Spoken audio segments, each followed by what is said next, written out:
What is up, guys? It's the Sound Alchemist, and I'm back at it to bring you 40 facts on the Warhammer 40k universe. Today we will be continuing yesterday's video on the weapons and war gear of the legendary Primarchs. So we covered the Lion, then Fulgrim, Perturabo, Jagtai Khan, but somehow I missed the homie Leman Russ and went straight to Rogodorn. So because of that, guys, I'm going to start with the Wolf King, Leman Russ. So let's dive into his weaponry, but first, let's find out a little bit more lore on the Wolf King. So Leman Russ is the Primarch of the Space Wolves chapter of Space Marines, and sometimes he is known as the Wolf King or the Great Wolf. He has led the Space Wolves Legion during the Great Crusade and the Horus Heresy, and he is famed in Imperial history for his hatred of psychic powers and sorcery, which he views as dishonorable. Some recent rumors, though, claim that he is the Wolf Lord currently behind the Space Wolves 13th Company, which they basically fled into the warp and have been mutated into werewolves. So because of that, there are some rumors that he may be chaos or he may be corrupted in some way. But enough of that, let's go into his weapons and war gear. The armor of Lavagar. This device bleeds energy, specifically heat and kinetic potential, from their surroundings when triggered. With this effect, it creates an aura of murderous chill around the Primarch at will. It gives the armor the name Lavagar, which means the wave of killing frost. Next up, we have Mjolnir, the Sword of Banelight. It is a weapon of truly ancient mystery. This sword of Russ has gone by many names. To the remembrancers of the Great Crusade, it's called the Banelight, a name itself a commonplace, a derivation of the High Terran Maledicta Nocturum, a dark legend carried during the Age of Strife, where it passed through the hands of warlords and tyrants. But to the wolves of Fenris, it has always been Mjolnir, the Fang of the Wolf King. It has taken many lives in battle, and this sword's silver-white blade inexplicably darkens as it kills, first to deep red of the heart's blood, then to a fathomless, glittering black. Next up is the axe of Halwinter. It is Russ's favorite axe. Though less strange and potent than his darkly fabled blade, this is no less a weapon of great beauty and lethality. It is a frost axe, a prince among its kind, its edge made with the kraken teeth of the mighty beasts which give this axe its name. A legendary menace slain by Russ himself before the coming of the Emperor to Fenris. Its murderous edge was then amplified by a disruption field generator, which was a masterwork of its own right, so that a well-placed blow could split the armor of a battle tank in two. And lastly, we have Scorn Spitter. Once simply a Space Marine Legion bolter, Scorn Spitter has been reworked by no less than the hands of the Salamander's Primarch, Vulcan, and it has become a perfectly balanced pistol, suitable for the hands of the Wolf King. Though Russ and his Legion often stood apart from their fellows during the Great Crusade, this gift was one of honor, given after the two Primarchs' legions fought the bitter campaign at San Cados together, and Russ has held it in high regard ever since. The Primarch of the Night Lords was Conrad Kurds, but he was also known as the Night Haunter. Now the Night Haunter was tortured all his life by terrible visions of the future, and this generated a level of psychic anguish and despair that set him apart from his fellow Primarchs. His psyche was damaged by the difficulties of his early life. He never really recovered his psychic balance, and he sought only oblivion from the pain of his reality. He was a brutal warrior who believed in the use of fear as the most potent weapon against the foes of mankind, or himself. He didn't really enjoy his role as an imperial war leader, and he was the only one of the Primarchs who showed little affection for his sons. And now onto this nightmarish panoply of war, beginning with Mercy and Forgiveness. Mercy and Forgiveness was a pair of murderous, artificially crafted lightning claws of unknown origin, which Kurds favored as his personal weapons. Next up, we have the Widowmakers. Based on the micro-serrated throwing blades utilized for signature kills by certain Nostraman assassin cults, Kurds favored the use of these vicious, yet highly precise daggers over the more conventional firearms in battle. He used them to disable and maimed his enemies. And lastly, we have the Nightmare Mantle. Kurtz's raiment of war was a customized suit of armor, bedecked in grisly trophies of judgment and flayed skins of those whose sins he saw as particularly egregious or noteworthy. Out of the darkness and into the light, now let's learn about Sanguinius. So Sanguinius is known as the Great Angel and the Brightest One.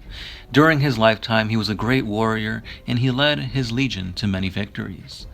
But during the climax of the Horus Heresy, at the Battle of Terra, he defended the Emperor of Mankind from the War Master Horus aboard his flagship. Though Horus did kill Sanguinius, who had once been his closest friend among Primarchs, legend says that if it was not for the chink that Sanguinius made in Horus's armor, the Emperor would have never been able to kill Horus.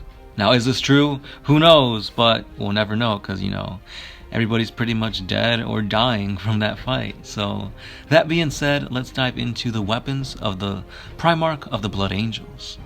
The Spear of Telesto. This spear was a weapon wielded by the Blood Angel Primarch Sanguinius during the Great Crusade.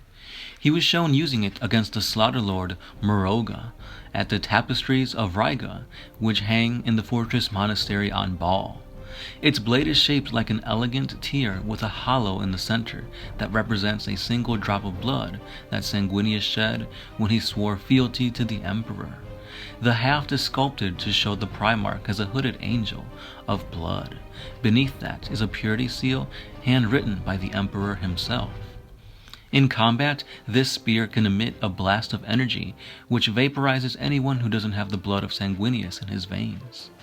It was originally thought to have been lost during the Horus Heresy, but the Blood Angel's battle barge Bellius was sent to recover it following the discovery of documents relating to its whereabouts. This weapon was found among the Orc-held systems on the borders of the Segmentum Obscurus by a team led by Inquisitor Ramius Steele. The blade in Carmine is a relic of the Blood Angels, and it is currently wielded by the Blood Angels' first chapter master Belarius. This sword is said to only respond to those who carry the genetic code of Sanguinius, and it was given to Belarius by the Primarch himself. Next up, we have the Primarch known as Ferrous, aka the Gorgon, the Primarch of the Iron Hands. Now, he is a master smith, and he is known for creating weapons that were able to inspire all and any who laid eyes upon them. He created a sword for Fulgrim, and he even created a master-crafted bolter for Vulcan. Ferrus's hands were covered in a metallic substance known as necrodermis, and he needed no hammer or flame to create beauty through metallurgy.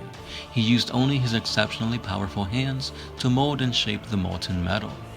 Now, as we all know, this Primarch is no longer with us. He was beheaded by his best friend, Fulgrim, who is currently being possessed by a demon. This is a pretty interesting story, so if you guys want more lore on that, be sure to check out our 40 facts on Ferrous Manus or our 40 facts on Fulgrim. But now, let's jump into his Wargear. Let's begin with his awesome armor known as the Medusa Carapace. So the Medusa Carapace is an exemplar of armor design created by his own work.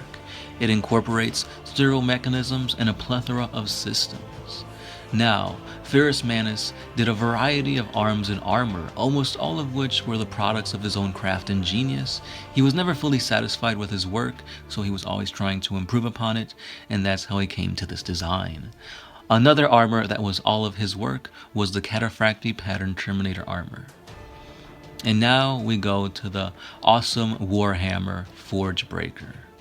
So Forgebreaker was fashioned by his close comrade, and later his hated enemy, the Primarch Fulgrim of the Emperor's Children. This exquisitely fashioned thunderhammer would prove to have a dark infamy of its own, and serve the hands of many masters before the Horus Heresy ended. So yeah, Fulgrim made this hammer for him, Ferrous Manus wielded it, Ferrous Manus died, and then it came to the hands of Horus, which then Horus then gave it to Perturabo. So yeah, this hammer has been everywhere. It's basically a bad luck sign. So watch out, Perturabo, something's coming for you. So yeah, now let's go into another Chaos Primarch, Angron. Hey guys, Sound Alchemist here. I just want to apologize. The rest of this video was actually corrupted. The audio was all effed up, so I had to cut that out. So we didn't get to the rest of the lore on Angron or Roboute Guilliman, everybody's favorite Primarch, am I right? So because of that, I do apologize. You did get at least the lore on Leman Russ, Conrad Kurds, Sanguinius, and Ferrous Manus. So that being said, you guys are going to have to wait until tomorrow, where we'll get the rest of the lore on Angron and Guilliman, and then after that, hopefully we can finish up with Mortarion, Magnus, Horus, Lorgar, Vulcan, Corvus, and Alfarius. So again, I apologize for that, but hey, at least we still get more than half of the Primarchs. So that is bad news, but on the plus side, we did reveal the winners for the giveaway. So head on over to our 40 Facts and Lore on the Voidborn video, where we reveal the winners for the Primaris Reavers, the starter box, and the Primaris Psyker. So hopefully you guys won. Hit us up on our email or hit us up on Facebook, send us your info, and then we'll get it shipped out ASAP. But yeah guys, I do apologize. We'll get the rest of that lore out tomorrow. And as always, I'm the Sound Alchemist, part of One Mind Syndicate, and I'll catch you then.